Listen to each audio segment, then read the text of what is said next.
नमस्कार, मी पल्लवी सरदेश पांडे. नमस्कार, मी अनिकेत भावठाणकर. जगत कारणमध्ये पुन्हा एकदा तुमचं स्वागत आहे.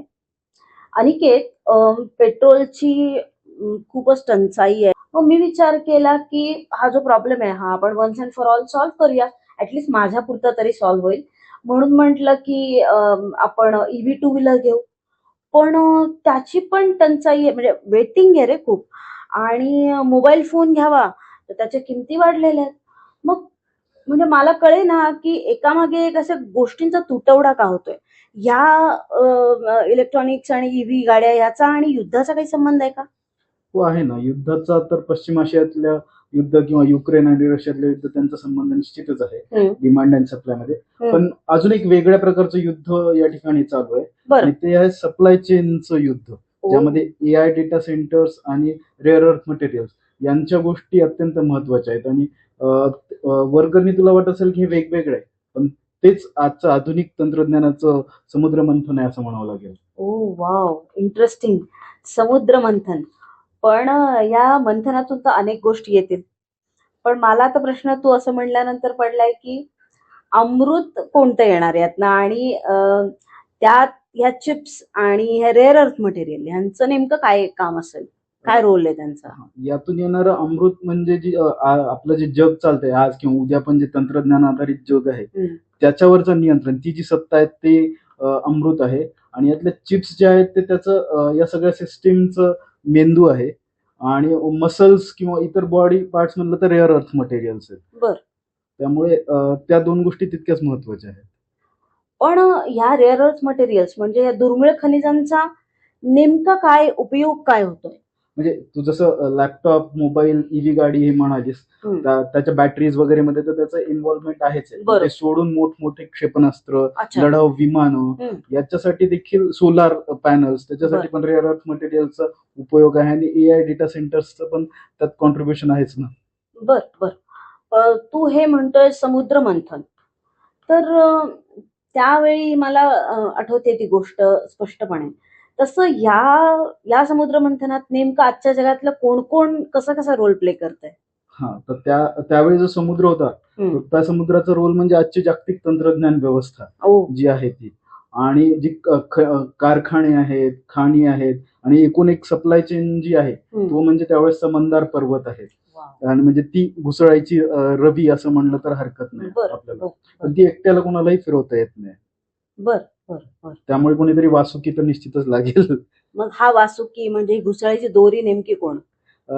त्याची दोन टोकं आहेत. म्हणजे त्यावेळी देखील देव आणि दैत्य होते. आज असं व्हॅल्यू जजमेंट देणं काही योग्य नाही. पण एका साईडला अमेरिका आणि त्यांचे फ्रेंड्स आणि दुसऱ्या साईडला चीन, त्या दोन टोकं आहेत असं आपल्याला म्हणता येईल. म्हणजे अमेरिकेकडे चिप्स रिलेटेड ज्या गोष्टी आहेत, अमेरिका आणि त्यांचे मित्र देश तैवान, दक्षिण कोरिया यांच्याकडे ते आहेत, तर चीनकडे रेअर अर्थ मटेरियल्स आहेत. बर. पण जसं त्यावेळी देव आणि दानव होते दोन बाजूंना, तसं आता तू सांगितलंस. पण मग या वासुकीच्या दोन टोकांची खरी ताकद नेमकी कोणाकडे आहे? खरी ताकद म्हणजे दोघांकडे आहे. दोन्ही टोके म्हणजे त्यावेळेस देखील देव आणि दैत्य दोघांना एकट्याला कोणाला शक्य नव्हतं. आज पण हे शक्य नाही. म्हणजे दोन्ही बाजूकडे काहीतरी वर्थ आहे. म्हणजे चीनकडे जे रेअर अर्थ मटेरियल्स आहेत ते जगाच्या 60% आहे, पण त्याचं जे प्रोसेसिंग आहे ते 90% चीनमध्ये होतं बाकीच्या देशांपेक्षा.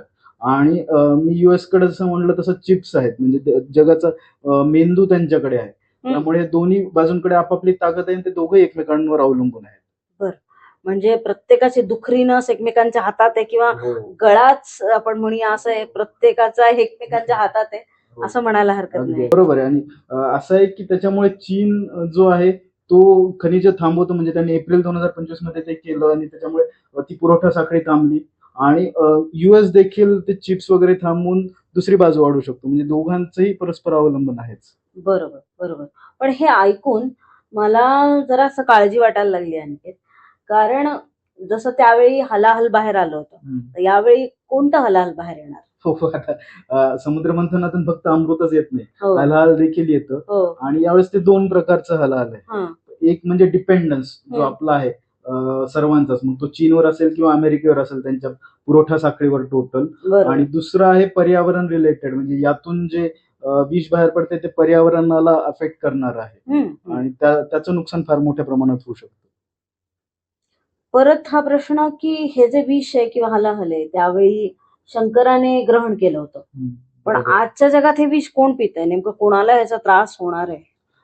यावेळी कॉन्शियसली कुणी नीळकंठ होत नाहीये. बरं. त्यांना नीळकंठ म्हणजे त्यांना केलं जाते. लहान देश असतील किंवा त्या कारखान्याच्या भोवती राहणारी माणसं असतील आणि ओव्हरऑल पर्यावरण याच्यावर त्याचा इम्पॅक्ट होते. त्यामुळे त्यांना एक्सप्लॉइट केलं जाते असं आपण म्हणूया. म्हणजे जाणीवपूर्वक स्वतःहून कुणी होत नाही, पण त्यांना ते केलं जातंय. बरं, पण मग शेवटी आता हलाहलाचं तू आत्ता सांगितलंस, पण मग अमृत शेवटी कोण पिणार? आणि अमृत म्हटल्यावरती आपल्याला मोहिनी आठवते. बरोबर, बरोबर. मग आता ही मोहिनी पण कोण आहे नेमकी?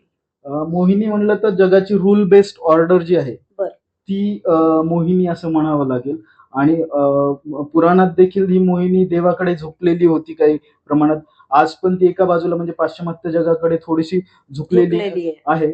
पण जसं डोनाल्ड ट्रम्प यांच्या कारकिर्दीमध्ये ते या रूल बेस्ड ऑर्डरला त्यांनी धक्का दिलेला आहे आणि ते उघड उघड सौदेबाजीवर उतरले आहेत. त्यामुळे गोष्टी खूप अवघड झालेल्या आहेत किंवा राहूंचा सुळसुळाट झाला असं म्हणता येईल. म्हणजे मग मोहिनीचा भासच संपला आणि राहूंचा सुळसुळाट झाला. पण मग हा राहू नेमका कोण आहे? आजचा राहू नेमका कोण आहे? आजचा राहू म्हणजे जी चिप्स किंवा रेअर अर्थ मटेरियल्सची जी स्मगलिंग होतं त्यांना आपण म्हणू शकतो की राहू आहे. त्यामुळे मी म्हणलं एक राहू नाहीये, तर अनेक राहू आहेत, कारण त्यात इन्व्हॉल्ड खूप जण आहेत. बर बर बर. आता माझा सगळ्यात महत्वाचा प्रश्न आहे, या मंथनात भारत म्हणजे आपण नेमके कुठे आहोत, की आपण काठावर आहोत आणि आपल्याला त्याचा काय फटका बसलाय? फटका म्हणजे तू स्वतः जसं चालू केलं की प्राइजेस वाढलेले आहेत, त्यामुळे सरळ ते आपल्या खिशाशी निगडीत आहे. त्यामुळे आणि भारतात देखील प्रोडक्शन बऱ्यापैकी ईव्ही गाड्यांचं वगैरे कमी झालं होतं. त्यामुळे तो फटका आपल्याला बसलेलाच आहे.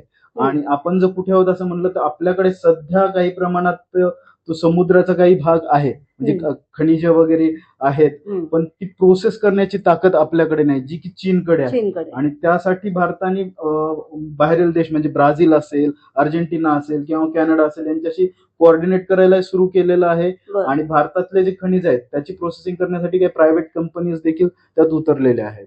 बरं, पण मग तू जसं म्हणालास की आपल्याकडे खनिज आहेत, पण ते उभं करण्याची ताकद अजून तेवढीशी नाही, म्हणजे कारखाने नाही आहेत आपल्याकडे. पण मग आपण असं इन्फ्रास्ट्रक्चर किंवा कारखाने उभे करून हा प्रॉब्लेम सॉल्व्ह करू शकतो असं नाही होऊ शकत? करू शकतो, निश्चितच करू शकतो, पण त्या प्रोसेसला वेळ लागेल. म्हणजे चीननी सुद्धा ते काही 1-2 वर्षात केलं नाही.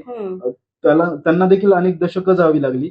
तर भारतालाही ही प्रोसेस करायला अजून काही वर्ष जावी लागतील. त्यामुळे प्रश्न असा नाही की भारत आज काय करू शकतो, तर आज जगाला चीनचा पर्याय हवा आहे आणि भारत तो पर्याय येत्या काही काळात देऊ शकतो का नाही, हा मुख्य मुद्दा आहे. Wow, interesting interesting. पण म्हणजे आपल्याकडे खनिज आहेत पण चीन सारखी ताकद नाही असं म्हणायला अजून नाहीये, काही वर्षात येऊ शकतं असं. कारण ही 100 मीटरची शर्यत नाही, ते एक मोठं मॅरेथॉन आहे. बरोबर बरोबर. पण मग हे मंथन थांबणार कधी अनिकेत? मी मागच्या एपिसोडकडे तुला घेऊन जातो, ज्यावेळी आपण युधिष्ठिर आणि भीष्म यांचा प्रसंग सांगितला. त्यावेळी त्यांनी सांगितलं की युद्ध संपलं म्हणजे सगळं नाही, तर त्याच्यानंतरची जी व्यवस्था आहे आणि अमृत जेव्हा आपण बोललो तर ती जागतिक तंत्रज्ञान व्यवस्थेचं नियंत्रण, तर ती व्यवस्था स्थापन करणं गरजेचं आहे. आणि ते झाल्यानंतर पुढचं मंथन पुन्हा चालू होणार, म्हणजे अमृताचं कॅरेक्टर किंवा रूप बदलेल. त्यामुळे मंथन तंत्रज्ञान रिलेटेड सतत चालू राहील. आज ते ईव्ही किंवा रेअर अर्थ मटेरियल ए आहे, उद्या जाऊन अजून काहीतरी वेगळं होईल. बरोबर. म्हणजे एक अमृत मिळालं की परत दुसरं मंथन सुरू, म्हणजे ही न थांबणारी प्रक्रिया आहे असं आपण म्हणू शकतो. तर आज rare earth material, AI chips आणि या विषयावरती, म्हणजे अवघड विषय आहे असं मला तरी वाटतं. तर अनिकेतने आपल्याला समुद्र मंथन, आपला जवळचा विषय, तो घेऊन ते सोप्या पद्धतीने उलगडून सांगण्याचा प्रयत्न केला. मी माझ्या परीने मला जे योग्य प्रश्न वाटतात ते अनिकेतला विचारले. तरी तुम्हाला पण काही प्रश्न पडले असतील तर आम्हाला कमेंटमध्ये नक्की सांगा. आणि जर हा व्हिडिओ आवडला असेल, लाईक करा, शेअर करा, सबस्क्राईब करा. आणि जगतकारणमध्ये आम्ही क्युरियरला घेऊन आलोत, त्याचे एक प्लेलिस्ट घेऊन आलोय. एक व्हिडिओ नुकताच आणलेला आहे, रिलीज केलेला आहे, तर तो पण नक्की बघा, तुमच्या लहान मुलांना दाखवा. आणि आवडला तर नक्की लाईक करा आणि तुमच्या फ्रेंड्सना आणि रिलेटिव्हजना नक्की शेअर करा. धन्यवाद. थँक्यू.